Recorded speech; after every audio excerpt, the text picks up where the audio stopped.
slowly the nice days are over with in Hungary. In that time we were Hungarians. By the way, the night that the Hungarians entered the city, they already were beating up Jews. The same night, they grabbed the Jews on the streets and beat them, and some of them were even beaten to death. If they could do it, they were.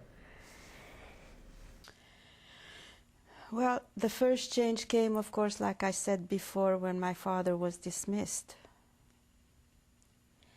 Then came the changes every day, some new rules and regulations.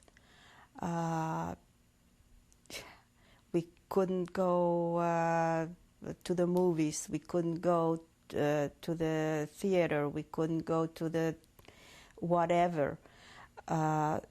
Every day there was something else.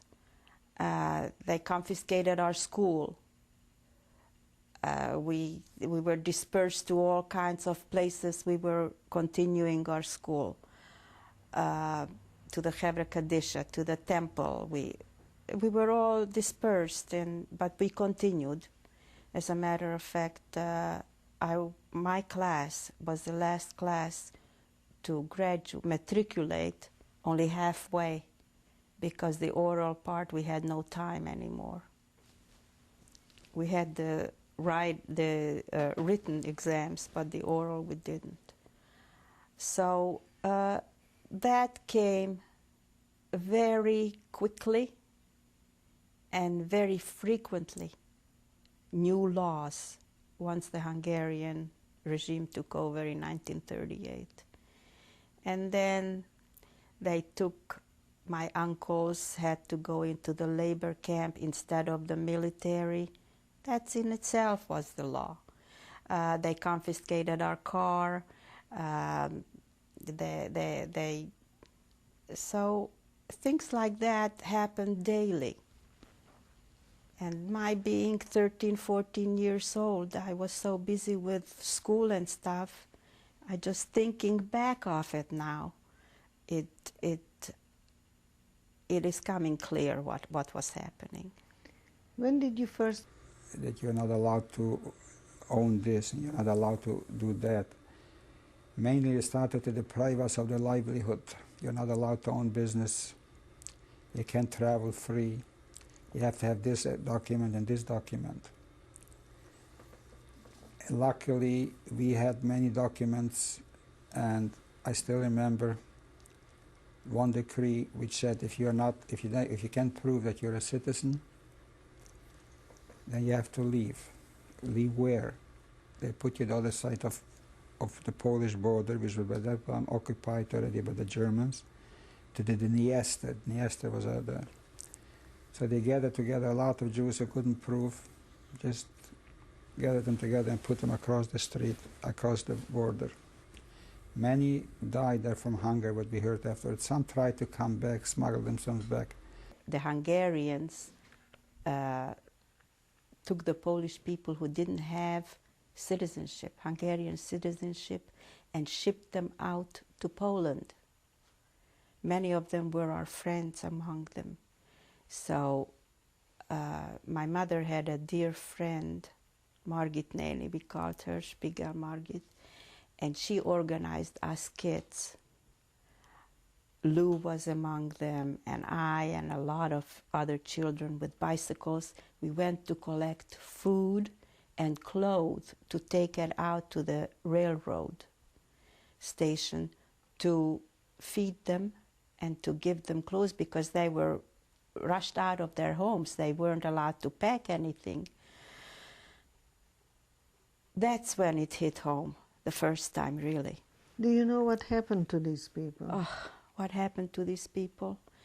They were let go to, they were taken to Poland, and at the border, crossing, they let them go. They were on their own.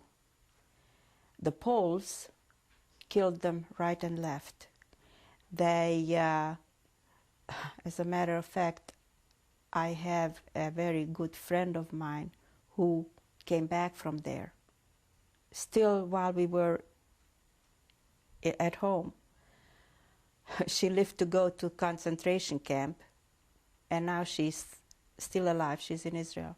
She was telling stories that it was unbelievable, that as she was fleeing back, she saw legs and arms swinging from the ground where people were buried alive and they couldn't get out. They suffocated. The people were put next to ravines and shot. It's like the Germans did at Babi Yar. It was a terrible, terrible time. And when these girls came back and told us about it, we just couldn't believe it was in our backyard. Why, we could have gone someplace in the world where we weren't going to be persecuted, but we just couldn't believe in 1941 and 42 that these things can happen. And it caught up with us, unfortunately. My father, when he was in the army, he was in Košice. Then we got a letter from him that he's going to Ukraine. And he's passing by Munkács, and we should meet him at the station. We all went out to the station. We saw him dressed only with a uniform of only a hat from a uniform. The rest was civilian clothes. And he said, "I'm going to the unknown. I don't know where I'm going." He called me aside. He said, "You're the oldest.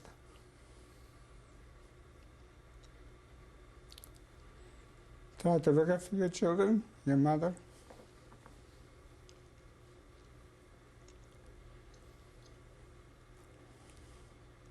And the train slowly left. I'll never forget his look.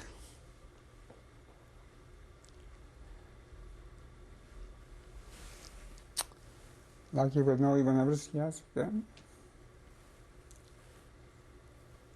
And what is terrible is that I know where he was. He was in Russia, the Russian front. The Hungarian took him to the Russian front where the Germans were fighting. And you all heard of the Russian winters. They weren't dressed properly. And I always wonder how he suffered.